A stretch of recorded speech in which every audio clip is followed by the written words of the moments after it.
Hello dear learners, today we'll discuss few phrases that you can use in English language to sound more refined and more, fluent. So let's start with few examples. To go bananas means to go crazy. कभी कभी हम कोई पागलों वाली हरकतें करते हैं या आपका कोई फ्रेंड पागलों वाली हरकतें करता है तो आप बोल सकते हैं ना what's happening, he's gone bananas, वो तो पागल हो गया है. To go bananas.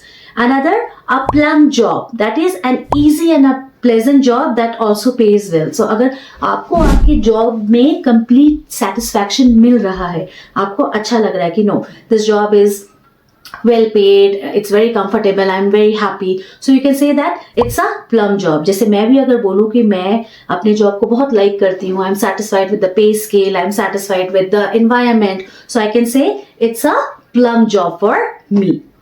A bite at the cherry, an opportunity to achieve something, a bite at the cherry. You should always be thankful if you have a bite at the cherry कि आपको opportunity को an opportunity to achieve something. आपको एक मौका मिला है कि आप इस opportunity को achieve कर सके. आपको ये बहुत सुनहरा मौका मिला है. So in that case you can say this is a bite at the cherry. Now the cherry on the cake, the final thing that makes something perfect, it's a cherry on the cake. हम बोलते हैं ना कि जैसे कि बहुत अच्छा हुआ और इस चीज को 4 चांद लगाने में इस पर्टिकुलर चीज ने काफी हेल्प की. सो हम बोल सकते हैं it was the cherry on the cake. मतलब चीजें बहुत अच्छी हो रही थी और उसको परफेक्ट करने के लिए इस चीज ने बहुत ज्यादा हेल्प की. So that was a cherry on the cake. Go pear shaped, to fail और समथिंग जो गलत हो जाता है, to go wrong, it went pear shape. मतलब कुछ चीज जो बहुत ज्यादा अच्छी होनी चाहिए थी बट वो किसी कारणवश खराब हो गई. कोई काम जो अच्छा नहीं हो पाया, जो फेल हो गया. सो उसके लिए हम बोल सकते हैं द बिजनेस क्रैश्ड और the business went pear shaped. मतलब वो बिल्कुल ही खराब हो गया, वो सक्सेस नहीं हो सका. Hello dear learners, so we continue with our phrases related to fruits and vegetables. Bad apple means he's a bad person. किसी जो अच्छा इंसान ना हो उसके लिए हम ये फ्रेज यूज कर सकते हैं he is a bad apple, not a good person. 2 peas in a pod means exactly the same as someone else. मतलब दो दोस्त एक जैसे होते हैं. So we can say we are 2 peas in a pod. एक जैसे होना. Cool as a cucumber means calm even in difficult or frustrating situations.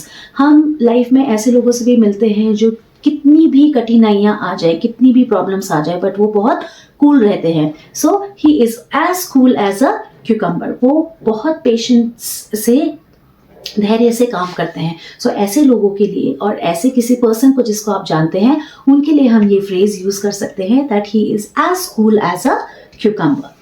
As red as a cherry means very red. This is as red as a cherry.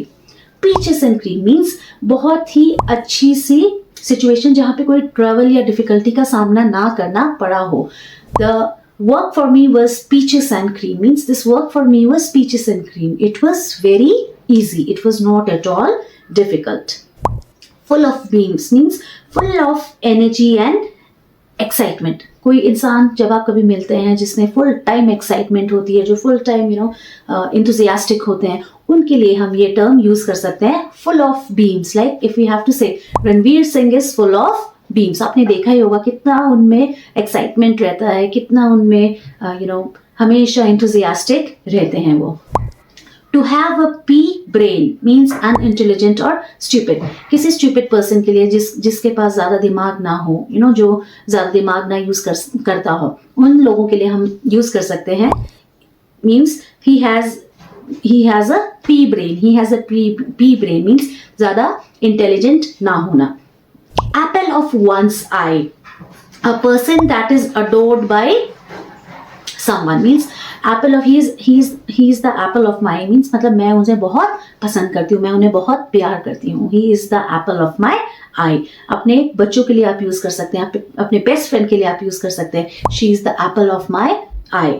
जैसे मैं use कर सकती हूँ like Anjali is the apple of my eye. A bowl of cherries, life is easy and beautiful. everything is a bowl of cherries for me, means life is very beautiful and easy for me. I hope, dear learners, you'll start using these phrases in your daily conversations. And as I've told you, phrases ही आधे से ज़्यादा काम English में बोलने का आसान कर देते हैं. आपको phrases याद करना, ना phrases ही अगर आप बोल देते हैं तो आपकी आधा से ज़्यादा काम और easy हो जाता है. Thank you for watching and do not forget to like the channel English Winglish by Rakhi Sharma.